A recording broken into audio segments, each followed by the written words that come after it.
Hello friends, இது என்னென்னு பார்த்தா உங்களுக்கு தெரியும். இது தக்காளி செடி.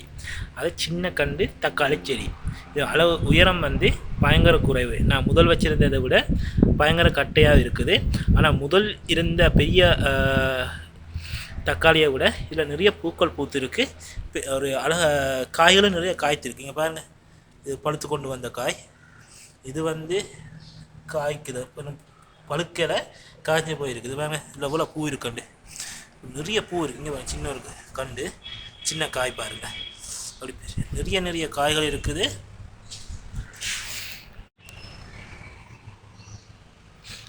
பாருங்கள், இவ்வளோ அழகாக வளர்ந்துருக்கண்டு. சின்ன சின்ன காய்கள்லாம் போதும் காய்க்க தொடங்கியிருக்கு. பூக்கள் வந்திருக்கு.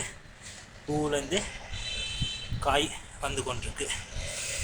இது வந்து உங்களுக்கு நினைவு இருக்குமான்னு தெரியும், வீடியோ நான் போட்டிருக்கேன்.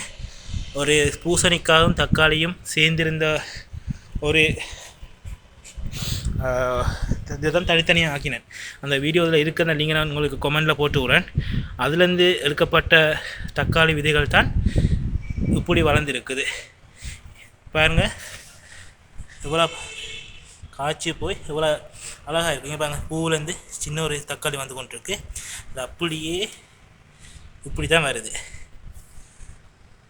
நாங்கள் எவ்வளோ பூ இருக்குண்டு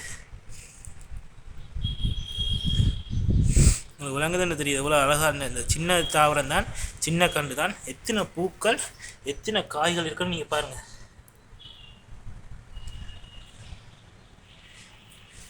இந்த இங்கே வந்து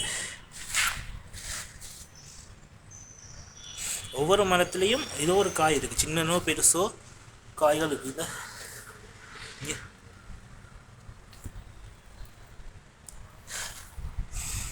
இதில் நிறைய பூ வந்துருக்குது. இதான் இதுலேருந்து காய்க்க போகுது. அப்படியே பாருங்க, அவ்வளோ இருக்குண்டு.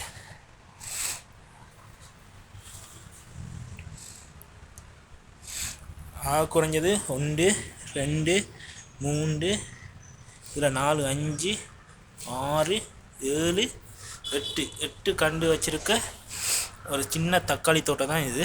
அதாவது கூரை ரூஃபில் இந்த மாடியில் வளர்க்குறேன். இது பெருசாக ஒன்றும் இல்லை, கழிவுகள் தான் போட்டேன். உங்களுக்கு தெரியும், நான் மரக்கழிவுகள் தான் கூடுதலாக போடுறது. அதுலேருந்து வந்த இயற்கை வளத்தால் வந்த இயற்கை உரத்தால் வந்த மரங்கள் தான் இது. பாருங்கள், இங்கே ஒரு சின்ன ஒரு தக்காளி ஒன்று இருக்குது. பார்த்தீங்களா, என்ன ஒன்று இங்கே பாருங்கள், இன்னொரு தக்காளி, 2 சின்ன தக்காளி.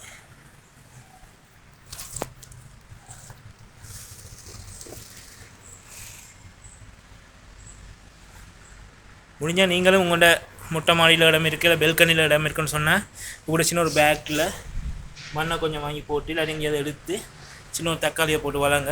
உங்களுக்கு அன்றாட தேவைகளுக்கு இதை பயன்படுத்தக்கூடிய மாதிரி இருக்கும். தேங்க்ஸ் ஃபார் வாட்சிங்.